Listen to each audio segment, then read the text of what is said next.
ఒక 10 మినిట్స్ ఏ డిస్టర్బెన్స్ లేకుండా ఈ వీడియోని స్కిప్ చేయకుండా ఎండ్ వరకు ఎవరైతే చూస్తారో వాళ్ళ బీటెక్ కెరియర్ కన్ఫామ్ గా చేంజ్ అవుతుంది. అందరి స్టూడెంట్స్ లా కాకుండా వాళ్ళ కెరియర్ అనేది కన్ఫామ్ గా చేంజ్ అవుతుంది. సో ఈ వీడియోని స్కిప్ చేయకుండా ఎండ్ వరకు చూసేయండి. ప్రజెంట్ బీటెక్ లో జాయిన్ అవుతున్న స్టూడెంట్స్ కి చాలా డౌట్స్ అయితే ఉంటాయి. అందులో మోస్ట్ ఇంపార్టెంట్ డౌట్స్ ఏంటంటే ఫ్యూచర్ లో జాబ్స్ ఉంటాయా, ఫ్యూచర్ లో ఎలాంటి జాబ్స్ ఉంటాయి, నెక్స్ట్ అలానే ఏ జాబ్ రీప్లేస్ చేస్తుందా, ఏ జాబ్ తెచ్చుకోవాలనుకుంటే నేను ఫస్ట్ ఇయర్ నుంచి ఏం చేయాలి, ఇలా చాలా మంది స్టూడెంట్స్ కి అయితే డౌట్స్ ఉంటాయి. ఆ డౌట్స్ అన్ని క్లారిఫై చేయడానికి నేను ఈ వీడియో చేస్తున్నాను. ఈ వీడియోలో క్లియర్ గా ఫస్ట్ ఇయర్ బీటెక్ లో మీరు ఏం చేస్తే ఈజీగా ఫోర్త్ ఇయర్ కంప్లీట్ అయ్యే లోపు మీరు ఒక జాబ్ తెచ్చుకోగలరు అనే దానికే నేను ఈ వీడియో చేస్తున్నాను. నేను చాలా రీసెర్చ్ చేసి ఈ వీడియో అయితే చేస్తున్నాను. ఈ వీడియోని స్కిప్ చేయకుండా ఎండ్ వరకు చూసేయండి.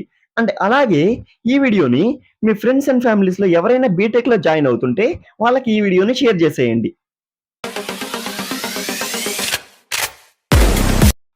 Welcome back to my YouTube channel grow with Vinod 186. ఎవరైనా మన ఛానల్ ఫస్ట్ టైం చూస్తుంటే నా పేరు Vinod, I'm a BTech student. నేను ఈ వీడియోలో క్లియర్‌గా మీకు ఫస్ట్ ఇయర్ నుంచి ఏం నేర్చుకుంటే ఈజీగా ఒక జాబ్ తెచ్చుకోగలరు అనేది నేను క్లియర్‌గా చెప్పబోతున్నాను. సో, ఈ వీడియోని స్కిప్ చేయకుండా ఎండ్ వరకు చూసేయండి. సో, స్టార్టింగ్ నుంచి స్టెప్ వైస్ నేను క్లియర్‌గా ఎక్స్‌ప్లెయిన్ చేస్తాను. మీరు ఏం చేయాలి? ఎక్కడి నుంచి స్టార్ట్ చేయాలి? ఏంటి? అనేదన్నీ డీటెయిల్‌గా నేనైతే మీకు ఎక్స్‌ప్లెయిన్ చేస్తాను. సో, ఫస్ట్ మీరు ఒకటి థింక్ చేయండి. ఇప్పుడు ఇప్పుడు 2026 అంటే 2026 ఇయర్ అయితే మీరు బీటెక్‌లో జాయిన్ అవుతున్నారు. మీరు బీటెక్ కంప్లీట్ అయ్యేప్పటికి 2030 ఉంటుంది. అంటే 2030 ఇయర్‌కి మీరు బీటెక్ కంప్లీట్ చేస్తారు. సో, ఇప్పటికే ఏఐ అనేది కొన్ని జాబ్స్‌ని రీప్లేస్ చేస్తుంది. ఎందుకు రీప్లేస్ చేస్తుంది? చాలా మంది ఇప్పుడు ఎంప్లాయీస్‌కి ఏఐ యూజ్ చేయడం రావడం లేదు. ఎవరైతే ఏఐ యూజ్ చేసి కరెక్ట్‌గా వాళ్ళ వర్క్‌ని చేస్తున్నారో, ఇన్నోవేటివ్‌గా థింక్ చేస్తున్నారో వాళ్ళ జాబ్స్ అలానే ఉన్నాయి. ఎవరైతే లే ఆఫ్స్ అవుతున్నారో వాళ్ళకేంటంటే ఏఐ యూజ్ చేయడం స్కిల్ రావటం లేదు. సో, అందుకే వాళ్ళని ఇప్పుడు లే ఆఫ్ చేస్తున్నారు. సో, మీరు అలా లే ఆఫ్ కాకుండా మీరు పర్ఫెక్ట్ స్టూడెంట్‌లా ఒక టాప్ స్టూడెంట్‌లా అలానే ఒక బెస్ట్ ఎంప్లాయీగా మీరుండాలి అనుకుంటే, మీరు ఫస్ట్ ఇయర్ నుంచి ఏం చేయాలి, ఏంటి అనేది డీటెయిల్‌గా నేను ఈ వీడియోలో చెప్పబోతున్నాను. సో, ఈ వీడియోకి ఒక లైక్ చేయండి. అలానే ఫస్ట్ టైమ్ మన ఛానెల్ ఎవరైనా చూస్తుంటే మన ఛానెల్ సబ్స్క్రైబ్ చేసి పెట్టుకోండి. సో, ఈ వీడియోలో నేనైతే స్టెప్ బై స్టెప్ క్లియర్‌గా చెప్తాను. బీటెక్‌లో స్టార్టింగ్ నుంచి మీరు ఏం చేయాలి? అసలు బీటెక్ ఫస్ట్ ఇయర్‌లో మీరు ఏం నేర్చుకోవాలి? ఏంటి? ఎలా? ఎక్కడి నుంచి స్టార్ట్ చేయాలి? ఇలా అన్నీ కూడా నేను ఎక్స్‌ప్లెయిన్ చేస్తున్నాను. సో, స్టెప్ వైస్ క్లియర్‌గా చెప్తాను. స్టెప్ 1 నుంచి ఏం చేయాలి? సో, ఫస్ట్ స్టార్టింగ్‌లో ఏం చేయాలి? బీటెక్ స్టార్టింగ్‌లో ఏం చేయాలి? బీటెక్‌లో జాయిన్ అప్పుడు ఏం చేయాలి? బీటెక్‌లో జాయిన్ అయ్యేటప్పుడు ఏం చేయాలి? Next BTech middle of the ఇయర్‌లో ఏం చేయాలి? ఇలా అన్నీ కూడా నేను క్లియర్‌గా ఎక్స్‌ప్లెయిన్ చేయబోతున్నాను. సో, ఇప్పుడు స్టెప్ వైస్ క్లియర్‌గా నేను ఎక్స్‌ప్లెయిన్ చేస్తాను. సో, ఫస్ట్ ఇప్పుడు చాలామంది ప్రెజెంట్ డౌట్ ఏంటంటే ఏఐ జాబ్స్‌ని రీప్లేస్ చేస్తుందా? ఏఐ జాబ్‌ని రీప్లేస్ చేయడం లేదు. ఎవరైతే ఏఐ యూజ్ చేయడం రావడం లేదో వాళ్ళనే రీప్లేస్ చేసేస్తుంది. సో, మీరు ఏఐని యూజ్ చేసి జాబ్ తెచ్చుకోవాలనుకుంటే మీరు ఫస్ట్ ఇయర్ నుంచి ఏం చేయాలో ఇప్పుడే నేను క్లియర్‌గా చెప్తాను step by step. So, first step 1. Step 1 ఏంటంటే మీరు ఫస్ట్ మంత్‌లో ఎవరైతే బీటెక్ జాయిన్ అవుతున్నారో, సో, బీటెక్‌లో జాయిన్ అయినప్పుడు ఫ్రెషర్స్ ఈవెంట్ అనేది ఒకటి కండక్ట్ చేస్తారు. ఏ కాలేజ్‌లో అయినా కూడా ఫ్రెషర్స్ ఈవెంట్ అనేది కండక్ట్ చేస్తారు. సో, ఆ ఫ్రెషర్స్ ఈవెంట్ కండక్ట్ చేసేంత వరకు కూడా మీరు ఏం చేయాలి? అసలు టెన్షన్ లేకుండా మీరు కాలేజ్‌ని ఎక్స్‌ప్లోర్ చేయాలి. ఎక్స్‌ప్లోర్ చేసి సీనియర్స్‌తో కనెక్ట్ అవ్వాలి. సీనియర్స్‌తో కనెక్ట్ అవ్వాలి. అలానే ఫ్యాకల్టీని ఎక్స్‌ప్లోర్ చేయాలి. సో, ఫ్యాకల్టీని అబ్జర్వ్ చేయాలి. ఎలా టీచ్ చేస్తున్నారు? మనం ఏం చేయాలి? ఇదంతా కూడా వాళ్ళని అబ్జర్వ్ చేయాలి. సో, ఫ్యాకల్టీ దగ్గరికి వెళ్లి ఫోర్త్ ఇయర్ అండ్ థర్డ్ ఇయర్‌లో ఎవరైతే స్టూడెంట్స్ ఉంటారో వాళ్ళని ఒకసారి అడగాలి. మ్యామ్ ఇక్కడ fourth year and third year స్టూడెంట్స్‌లో ఎవరైతే కొంచెం డెవలప్ అవుతున్నారు, ఐ మీన్ ఏదైనా డెవలప్ చేస్తున్నారు, ఇన్నోవేటివ్‌గా థింక్ చేస్తున్నారా? కోడింగ్ సైడ్ ఇంట్రెస్ట్ ఉన్న వాళ్ళు ఎవరైనా ఉన్నారా? అని వాళ్ళని ఫ్యాకల్టీని అడిగితే వాళ్ళు ఎవరినైనా చెప్తారు. సో, అప్పుడు వాళ్ళు చెప్పినప్పుడు వాళ్ళని ఒకసారి వెళ్లి వాళ్ళని మీరు కాంటాక్ట్ అవుతే అక్కడ వాళ్ళు చెప్తారు. ఎలా ఉంటుంది బ్రో? ఈ కాలేజ్‌లో ఎలా ఉంటుంది? హ్యాకథాన్స్ ఏమైనా కండక్ట్ చేస్తారా? కోడింగ్ కంటెస్టెంట్స్ ఏమైనా కండక్ట్ చేస్తారా? అండ్ అలానే ఏమైనా క్లబ్స్ యాడ్ చేస్తారా? ఇలా అన్నీ కూడా వాళ్ళు క్లియర్‌గా చెప్తారు. అసలు కాలేజ్ ఎన్విరాన్మెంట్ టోటల్‌గా కూడా వాళ్ళు చెప్పేస్తారు. అలా ఏమన్నా ఉంటాయా? ఏంటి? అనేది కూడా వాళ్ళు క్లియర్‌గా చెప్తారు. సో, ఫస్ట్ మీకు ఆ ఫ్రెషర్స్ ఈవెంట్ కంప్లీట్ అయ్యేంత వరకు కూడా మీరు ఎక్స్‌ప్లోర్ చేయండి. కాలేజ్ ఎలా ఉంది? కాలేజ్‌లో ఏమైనా కండక్ట్ చేస్తున్నారా? కాలేజ్‌లో క్లబ్స్ ఉన్నాయా? కాలేజ్‌లో కోడింగ్ కంటెస్టెంట్స్ ఏమైనా పెడుతున్నారా? కాలేజ్‌లో హ్యాకథాన్స్ కండక్ట్ చేస్తున్నారా? ఇలా అన్నీ కూడా మీరు తెలుసుకోవాలి. ఒకవేళ కాలేజెస్‌లో కండక్ట్ చేస్తుంటే మీకు కొంచెం స్ట్రెస్ తగ్గినట్టే. ఎందుకంటే అవి కండక్ట్ చేస్తే మీరు అక్కడే కొంచెం న్యూ థింగ్స్ అనేది లెర్న్ చేయొచ్చు. హ్యాకథాన్స్‌లో న్యూ ఇన్నోవేటివ్‌గా థింక్ చేయొచ్చు. కోడింగ్ కంటెస్ట్స్‌లో మీ లాజిక్ థింకింగ్‌ని ఇంప్రూవ్ చేసుకోవచ్చు. అలానే కొన్ని కొన్ని ప్రోగ్రామ్స్‌లో మీ టాలెంట్ అంటే కూడా యూజ్ చేయొచ్చు. సో, అక్కడ కొంచెం మీకి యూజ్ అవుతుంది. ఒకవేళ ఏం కండక్ట్ చేయకుంటే అప్పుడు మీరేం చేయాలి? కొంచెం హార్డ్ వర్క్ చేయాలి. హార్డ్ వర్క్ ఎలా చేయాలి? మీకు అలోన్‌గానే మీరు సెల్ఫ్ లెర్నింగ్ చేసుకోవాలి. ఇన్నోవేటివ్‌గా థింక్ చేయాలి. లాజికల్ థింకింగ్ ఇంప్రూవ్ చేసుకోవాలి. ఇవన్నీ చేయాలంటే మీకి ఇంట్రెస్ట్ ఉండాలి. ఇంట్రెస్ట్ ఉండాలి. అలానే హార్డ్ వర్క్ చేయాలి. కన్సిస్టెన్సీ మెయింటైన్ చేయాలి. ఇదంతా కూడా ఈజీ కాదు. బట్ కష్టమే. ఫస్ట్ ఇయర్ నుంచి చేస్తే ఈజీనే. ఫస్ట్ ఇయర్ నుంచి మీరు చేశారంటే ఫైనల్ ఇయర్‌కి వచ్చినప్పటికి ఈజీ అవుతుంది. సో, ఇది మోస్ట్ ఇంపార్టెంట్. స్టెప్ 1 ఏం చెప్పాను? మీరు ఎక్స్‌ప్లోర్ చేయాలి. కాలేజ్‌ని ఎక్స్‌ప్లోర్ చేయాలి. సీనియర్స్ ఎవరైతే ఉంటారో వాళ్ళతో కాంటాక్ట్ అవ్వాలి. కాలేజ్ గురించి అంతా కూడా తెలుసుకోవాలి. ఏముంటుంది? ఎలా చేస్తారు? ఏంటి? అనేది కూడా వాళ్ళ గురించి తెలుసుకోవాలి. Second point. ఎప్పుడైతే ఫ్రెషర్స్ ఈవెంట్ అనేది కంప్లీట్ అవుతుందో, ఫ్రెషర్స్ ఈవెంట్ కంప్లీట్ చేస్తారు ఏ కాలేజ్‌లో అయినా కూడా. ఆ తర్వాత ఎప్పుడైతే కంప్లీట్ అవుతుందో అప్పుడు మీరు ఫ్రెషర్స్ కాదు ఇంకా. ఫ్రెషర్స్ అయిపోయింది. నెక్స్ట్ ఏం చేయాలి? ఒక ప్రోగ్రామింగ్ లాంగ్వేజ్‌ని చూస్ చేసుకోవాలి.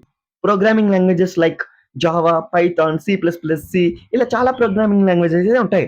బట్ ఏది చూస్ చేసుకోవాలి బ్రో? ఎలా చూస్ చేసుకోవాలి బ్రో? అంటే ఇక్కడ ప్రోగ్రామింగ్ లాంగ్వేజ్ అనేది ఒక టూల్. ఆ టూల్ నేర్చుకోవడానికి ఏ టూల్ అయినా నేర్చుకోవచ్చు మనం. సో, ఏ ప్రోగ్రామింగ్ లాంగ్వేజ్ అయినా కూడా నేర్చుకోవచ్చు. సో, మీకి ఈజీగా అండర్‌స్టాండ్ అయ్యేది సింటాక్స్ ఈజీగా ఉండాలి. మీరు ఈజీగా నేర్చుకోవాలనుకుంటే పైథాన్. సో, పైథాన్ అనేది మీరు ఈజీగా నేర్చుకోవచ్చు. సో, అలా కాదు నేను ఏదైనా కూడా నేర్చుకుంటాను అని అనుకుంటే జావా, సి ప్లస్ ప్లస్ కూడా నేర్చుకోవచ్చు. బట్ నేను చెప్తున్నాను ఏదైనా కానీ ఒక ప్రోగ్రామింగ్ లాంగ్వేజ్‌ని చూస్ చేసుకోండి. ఆ ప్రోగ్రామింగ్ లాంగ్వేజ్‌ని అడ్వాన్స్‌డ్‌గా నేర్చుకోండి. సో, కొంతమంది స్టూడెంట్స్ ఏంటంటే 90% స్టూడెంట్స్ ఇలా చేస్తున్నారు. కొన్ని డేస్ అయితే జావా నేర్చుకుంటారు. ఇంకొన్ని డేస్ పైథాన్ నేర్చుకుంటారు. ఇలా కన్‌ఫ్యూజ్ అవుతుంటారు. అలా చేయకండి. సో, నేను కూడా ఫస్ట్‌లో అలానే చేశాను. ఫస్ట్ పైథాన్ చూస్ చేసుకున్నాను. మళ్ళా జావా చూసుకున్నాను. మళ్ళా పైథాన్‌కి వెళ్ళాను. మళ్ళా జావాకొచ్చా. ఇలా చేశాను. సో, అలా చేసి టైమ్ వేస్ట్ చేసేసాను ఫస్ట్ ఇయర్‌లో. సో, మీరంతా అలా చేయకూడదని నేనిప్పుడు చెప్తున్నాను. ఒక ప్రోగ్రామింగ్ లాంగ్వేజ్ చూస్ చేసుకోండి. దానిలోనే అడ్వాన్స్ అవ్వండి. అడ్వాన్స్ అయిన తర్వాత నెక్స్ట్ పార్ట్‌కి మీరు వెళ్ళాలి. నెక్స్ట్ స్టెప్ ఏంటి అని క్లియర్‌గా నేను చెప్తాను. వీడియోస్ చేస్తాను. మీకు క్లియర్‌గా అర్థమవుతుంది. సో, నేను ఎందుకు మన ఛానెల్‌ని సబ్స్క్రైబ్ చేసుకోమంటున్నానంటే ఇది మీ career starting. BTech career starting. ఇక్కడి నుంచే మీకు జాబ్ తెచ్చుకోవాలనుకుంటే ఏం చేయాలి? ఏంటి? అనేది కూడా మీకు అన్నీ తెలియాలి. అన్నీ కూడా నేను మీకు చెప్తాను. ఫ్యూచర్‌లో మీరు ఫస్ట్ ఇయర్‌లో ఏం చేయాలి? సెకండ్ ఇయర్‌లో ఏం చేయాలి? మీరు ఏం నేర్చుకోవాలి? ఎక్కడి నుంచి స్టార్ట్ చేయాలి? ఇదన్నీ కూడా నేను చెప్తాను. అందుకే మన ఛానెల్‌ని సబ్స్క్రైబ్ చేసి పెట్టుకోండి. ఫ్యూచర్‌లో చాలా యూజ్ అవుతుంది. ఎవ్రీ పాయింట్ టు పాయింట్ నేను ఎక్స్‌ప్లెయిన్ చేస్తాను. ఒక జాబ్ తెచ్చుకోవడానికి ఏం నేర్చుకోవాలి? ఫ్యూచర్‌లో జాబ్స్ రావాలనుకుంటే మీరు ఏం చేయాలి? ఎక్కడి నుంచి స్టార్ట్ చేయాలి? ఇలా అన్నీ కూడా నేను చెప్తాను కాబట్టి మన ఛానెల్‌ని సబ్స్క్రైబ్ చేసుకొని పెట్టుకోమంటున్నాను. చాలా మంది స్టూడెంట్స్‌కి అయితే హెల్ప్ చేయాలనే చూస్తున్నాను. సో, మన ఛానెల్ సబ్స్క్రైబ్ ఇంకా ఎవరైనా చేసుకోకుంటే మన ఛానెల్ సబ్స్క్రైబ్ చేసి పెట్టుకోండి. అలాగే ఈ వీడియోకి ఒక లైక్ చేయండి. మీ ఫ్రెండ్స్ అండ్ ఫ్యామిలీస్‌లో ఎవరైనా బీటెక్‌లో జాయిన్ అవుతుంటే వాళ్ళకి ఈ వీడియోని షేర్ చేసేయండి. సో, ఇప్పుడు సెకండ్ పాయింట్ అయితే చూసాం ప్రోగ్రామింగ్ లాంగ్వేజ్. థర్డ్ పాయింట్ ఏంటి? థర్డ్ పాయింట్ ఏంటంటే ఏఐ టూల్స్ ఉంటాయి. Like ChatGPT, next Google Gemini ఇవన్నీ కూడా మీరు యూజ్ చేయండి. డైలీ యూజ్ చేయండి. డైలీ ఎందుకు యూజ్ చేయాలి బ్రో? మీరు డైలీ ప్రోగ్రామింగ్ లాంగ్వేజ్ నేర్చుకుంటారు. అట్‌లీస్ట్ 30 మినిట్స్ అయినా స్పెండ్ చేయండి ప్రోగ్రామింగ్ లాంగ్వేజ్ నేర్చుకోవడానికి. సో, ప్రోగ్రామింగ్ లాంగ్వేజ్ మీరు ఒకవేళ ఏదైనా నేను నేర్చుకుంటాను అనుకుంటుంటే కామెంట్ సెక్షన్‌లో చెప్పండి. మీరు ఏ ప్రోగ్రామింగ్ లాంగ్వేజ్ నేర్చుకుంటున్నారో. సో, ఫర్ ఎగ్జాంపుల్ మీరు జావా నేర్చుకుంటున్నారు. జావా అని కామెంట్ చేస్తే నేను జావా రిలేటెడ్ రిసోర్సెస్ ఏదైతే ఉంటాయో, ఆ రిసోర్సెస్ అన్నీ కూడా మీకు షేర్ చేస్తాను. సో, కామెంట్ సెక్షన్‌లో మీరు ఏదైతే ప్రోగ్రామింగ్ లాంగ్వేజ్ నేర్చుకుంటుంటారో, ఆ ప్రోగ్రామింగ్ లాంగ్వేజ్ నేమ్ అనేది కామెంట్ సెక్షన్‌లో కామెంట్ చేయండి. నేను రిసోర్సెస్ అన్నీ కూడా మీకు షేర్ చేస్తాను. సో, అది కంప్లీట్‌గా మీరు 30 మినిట్స్ స్పెండ్ చేయాలి డైలీ. డైలీ స్పెండ్ చేస్తున్నప్పుడు మీకు ఎక్కడైనా అర్థం కాలేదనుకోండి, అప్పుడు ఏఐ టూల్స్‌ని యూజ్ చేయండి. ఏఐ మీద డిపెండ్ అవ్వకండి. కోడ్ కాపీ పేస్ట్ చేయకండి. ఎప్పుడైతే మీరు ఏఐని యూజ్ చేస్తారో ఎలా యూజ్ చేయాలంటే, కాన్సెప్ట్ అర్థం కాలేదా? కాన్సెప్ట్ అడగండి. ఎక్స్‌ప్లెయిన్ కాన్సెప్ట్ అని అడగండి. రియల్ టైమ్ ఎగ్జాంపుల్ అడగండి. నెక్స్ట్ ఎలా యూజ్ చేసుకోవాలి ఏఐని. సో, కొంతమంది అన్నెసెసరీగా యూజ్ చేస్తుంటారు. అలా యూజ్ చేయకండి. ఏఐని పర్ఫెక్ట్‌గా యూజ్ చేసుకుంటే ఈ ఫ్యూచర్‌లో చాలా అంటే చాలా మీరు ఫ్యూచర్‌లో టాప్‌లో ఉంటారు. సో, నేను అందుకే చెప్తున్నాను ఏఐ విషయంలో నేర్చుకోండి. ఏఐ యూజ్ చేయడం నేర్చుకోండి. ఏఐ అనేది మోస్ట్ ఇంపార్టెంట్ అవుతుంది.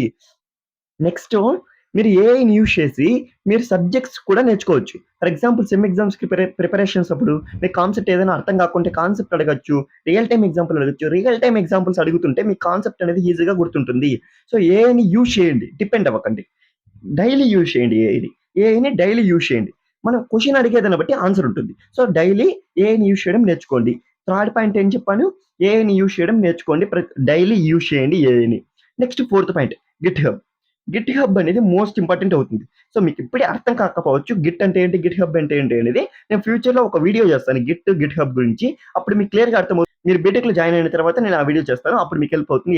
ఎలా స్టార్ట్ చేసుకోవాలి ఏంటి అనేది కూడా మీకు అర్థమవుతుంది. ఇప్పుడే చెప్తే మీకు ఈ ల్యాప్‌టాప్ ఉండాలి. ల్యాప్‌టాప్ ఎవరైతే ఉంటుందో వాళ్ళు చేసుకుంటారు. ల్యాప్‌టాప్ లేని వాళ్ళు కొంచెం కష్టమవుతుంది కాబట్టి నేను ల్యాప్‌టాప్ మీరు బీటెక్‌లో జాయిన్ అయిన తర్వాత మీకు ఇంకా ల్యాప్‌టాప్ యూజ్ అవుతుంది కాబట్టి మీరు అప్పుడు నేను చెప్తాను. అప్పుడు మీరు ఇన్‌స్టాల్ చేసుకోవచ్చు. మీరు Git and Git hub use చేయడం నేర్చుకోవచ్చు.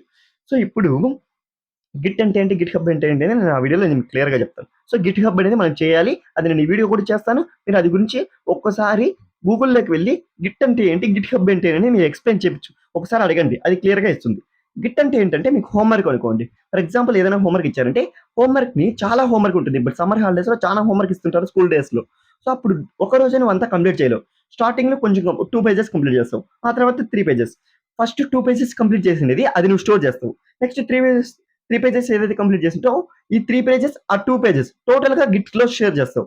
అక్కడ గిట్ అంటే ఏంటంటే నీ పర్సనల్ డేటా. నువ్వు పర్సనల్ డేటాను నువ్వే కంప్లీట్‌గా మోడిఫై చేసుకోవచ్చు, చేంజెస్ చేసుకోవచ్చు. అదంతా కూడా గిట్‌లో చేసుకోవచ్చు. గిట్ హబ్ ఏంటంటే పబ్లిక్‌గా అంటే నీ హోంవర్క్ అనేది నువ్వు మేడంకి చూపియాలి. మేడంకి చూపించినప్పుడు మేడం పబ్లిక్‌గా చూస్తుంది. నీకు మేడం కరెక్షన్ చేసిన తర్వాత అక్కడ బుక్ పెట్టేసిందంటే ఎవరైనా నీ నోట్స్ అనేది చూడొచ్చు.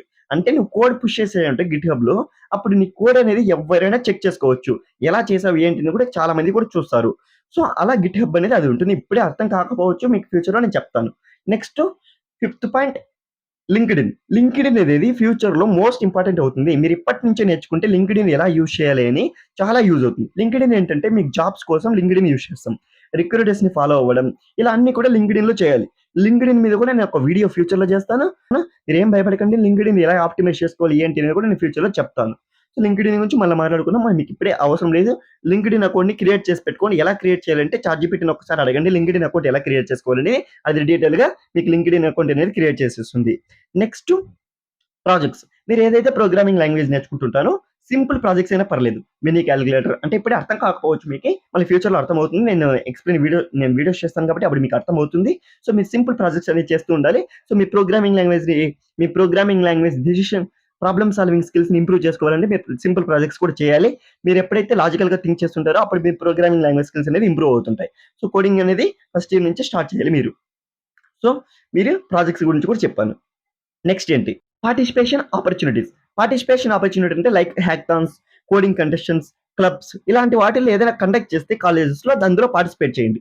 అక్కడ న్యూ థింగ్స్ నేర్చుకోవచ్చు. ఇన్నోవేటివ్‌గా థింక్ చేయొచ్చు. అంటే అలానే కమ్యూనికేషన్ ఇంప్రూవ్ చేసుకోవచ్చు. కమ్యూనికేషన్ అనేది కూడా మోస్ట్ ఇంపార్టెంట్ అవుతుంది. కమ్యూనికేషన్ కూడా మోస్ట్ ఇంపార్టెంట్. కమ్యూనికేషన్ మీరు ఫస్ట్ ఇయర్ నుంచే ఇలాంటి కంటెస్టెంట్స్ మీరు పార్టిసిపేట్ చేస్తే మీకు అప్పుడు కమ్యూనికేషన్ నేర్చుకోవచ్చు. అలానే ఇన్నోవేటివ్‌గా థింక్ చేయొచ్చు. అండ్ అలానే మీరు లాజికల్ థింకింగ్ కూడా ఇంప్రూవ్ చేసుకోవచ్చు. సో ఎప్పుడైనా హ్యాకథాన్స్ కానీ, కోడింగ్ కంటెస్టెంట్స్ కానీ మీరు పెడితే ఫస్ట్ స్టార్టింగ్‌లో ఎవరికైనా రాదు. ఎవ్వరికి కూడా స్టార్టింగ్‌లో రాదు. ఎప్పుడైతే పార్టిసిపేట్ చేస్తారో అప్పుడు తెలుస్తుంది ఎలా ఉంటుంది ఏంటి అనేది. చాలా మంది స్టూడెంట్స్ ఏంటంటే కొంచెం ష నెర్వస్‌నెస్ ఉండి వాళ్ళు అసలు పార్టిసిపేట్ చేయకుండా టాలెంట్ ఉంటుంది. బట్ ఏంటంటే వాళ్ళు పార్టిసిపేట్ చేయకుండా ఉంటారు. నేను కూడా ఫస్ట్ ఇయర్‌లో చాలా డేస్ అలా చేశాను. మళ్ళీ ఆ తర్వాత తెలిసింది పార్టిసిపేట్ చేస్తేనే నాకు ఈ ఫియర్ అనేది వెళ్తుంది. ఫియర్ అనేది వెళ్ళిపోతుంది అనేది డీటెయిల్‌గా తెలిసింది కాబట్టి నేను మళ్ళీ పార్టిసిపేట్ చేయడం స్టార్ట్ చేశాను. సో మీరు కూడా ఏదైనా హ్యాకథాన్స్ కానీ, కోడింగ్ కంటెస్టెంట్స్ కానీ ఏ ప్రోగ్రామింగ్ పెట్టినా కూడా పార్టిసిపేట్ చేయడానికి ట్రై చేయండి. ఫ్రెండ్స్ పట్టించుకోకండి. కొంతమంది వాళ్ళు పార్టిసిపేట్ చేయలేదు. నేను కూడా పార్టిసిపేట్ చేయను అలా పట్టించుకోకండి. మీరు పార్టిసిపేట్ చేయాలి. మీ నాలెడ్జ్ ఇంప్రూవ్ చేసుకోవాలి. మీ లాజికల్ థింకింగ్ ఇంప్రూవ్ చేసుకోవాలి. మీ ఇన్నోవేటివ్ థింగ్స్ అనేది బయట పెట్టాలి. సో ఇవన్నీ కూడా చేయాలంటే మీరు కంటెస్టెంట్స్ నెక్స్ట్ హ్యాకథాన్స్ నెక్స్ట్ ఇలా కోడింగ్ క్లబ్స్ ఇలాంటి వాటిలో అన్నిట్లో కూడా మీరు పార్టిసిపేట్ చేయాల్సి ఉంటుంది. ఇది మోస్ట్ ఇంపార్టెంట్. మీరు ఫస్ట్ ఇయర్ బీటెక్‌లో ఇవన్నీ చేశారంటే ఆటోమేటిక్‌గా మీకే హ్యాబిట్‌లా చేంజ్ చేసుకుంటారు ఈ రూల్స్ అన్నీ కూడా. ఈ రూల్స్ అన్నీ కూడా మీరు ఫస్ట్ ఇయర్‌లో మీరు ఇంప్లిమెంట్ చేస్తే ఈజీగా బీటెక్ అయ్యేలోపు మీరు జాబ్ తెచ్చుకోవచ్చు. ఏఐ వచ్చేసింది కదా బ్రో అంటే ఏఐని యూజ్ చేయడం నేర్చుకుంటున్నారు ఇక్కడ. ఇంకోటేంటంటే ప్రాంప్ట్ ఇంజినీర్ కూడా ఉంది. మీరు డైలీ ఏఐని యూజ్ చేస్తుంటే ఎలా అడగాలి ఏంటి క్వెషన్ అనేది మీకు అర్థమవుతుంది. సో అప్పుడు ప్రాంప్ట్ ఇంజినీర్ అవ్వడానికి కూడా ఛాన్స్ ఉంటుంది. అండ్ అలానే మీ ప్రోగ్రామింగ్ లాంగ్వేజ్ కూడా ఒకటి నేర్చుకుంటున్నారు. సో ఇవంతా కూడా ఫస్ట్ ఇయర్‌లో నేర్చుకుంటున్నారు. సో ఇవన్నీ కూడా మీరు ఫస్ట్ ఇయర్‌లో కొంచెం కష్టం అవ్వచ్చు. ఎందుకంటే సబ్జెక్ట్స్ అలానే ఇవన్నీ కూడా మెయింటైన్ చేయాలి కాబట్టి. బట్ ఇప్పటి నుంచే స్టార్ట్ చేశారంటే మీకు ఫోర్త్ ఇయర్‌లో ఈజీ అయిపోతుంది. ఫోర్త్ ఇయర్‌లో ప్రాజెక్ట్ చేయడానికి గానీ, నెక్స్ట్ ఏదైనా మీరు ఈజీగా పార్టిసిపేట్ చేయడం థర్డ్ ఇయర్‌లో కూడా ఇంటర్న్‌షిప్ కానీ ఇవన్నీ కూడా ఈజీగా తెచ్చుకోవచ్చు. సో ఇప్పటి నుంచే ట్రై చేయండి. పార్టిసిపేట్ చేయండి. నెక్స్ట్ అలానే మీరు నేర్చుకోండి. న్యూ థింగ్స్ నేర్చుకోండి. అండ్ అలానే బీటెక్ లైఫ్ ఎలా ఉంటుంది? అండ్ అలానే బీటెక్‌లో నేను ఫాలో అవ్వాల్సిన రూల్స్ ఏంటి? అవన్నీ కూడా మీకు డౌట్స్ ఉంటే డిస్క్రిప్షన్‌లో ఒక లింక్ ఇస్తాను. ఆ వీడియోలో క్లియర్‌గా ఏ రూల్స్ ఫాలో అవ్వాలి? అసలు బీటెక్ లైఫ్ ఎలా ఉంటుంది, సబ్జెక్ట్స్ ఏముంటాయి, ఇవన్నీ కూడా ఆ వీడియోలో ఎక్స్ప్లెయిన్ చేస్తాను. ఎవరైనా ఆ వీడియో చూడకుంటే ఒకసారి వెళ్ళి చూడండి. ఓకే గైస్, నెక్స్ట్ వీడియోలో కలుద్దాం. మీకు ఏ డౌట్స్ ఉన్నా కూడా కామెంట్ సెక్షన్లో కామెంట్ చేసేయండి. నేను ప్రతి కామెంట్కి రిప్లై ఇస్తాను. అండ్ అలానే మీకు బీటెక్ రిలేటెడ్ ఏదైనా డౌట్ ఉన్నా కూడా కామెంట్ సెక్షన్లో కామెంట్ చేసేయండి. ప్రతి కామెంట్కి రిప్లై ఇస్తాను. సో మీ ఫ్యూచర్ గురించి ఏదైనా డౌట్స్ ఉన్నా కూడా కామెంట్ చేసేయండి. నెక్స్ట్ వీడియోలో చూద్దాం. నెక్స్ట్ మీకు ఏదైనా డౌట్ ఉంటే ఆ డౌట్ అనేది కామెంట్ చేయండి. నేను ఆ డౌట్ మీద ఒక వీడియో చేస్తాను. మన ఛానల్ ఇంకా ఎవరైనా సబ్స్క్రైబ్ చేసుకోండి. అలాగే ఈ వీడియోని ఒక లైక్ చేసేయండి. మీ ఫ్రెండ్స్ అండ్ ఫ్యామిలీస్లో బీటెక్లో జాయిన్ అయ్యే వాళ్ళు ఉంటే ఈ వీడియోని వాళ్ళకి షేర్ చేసేయండి.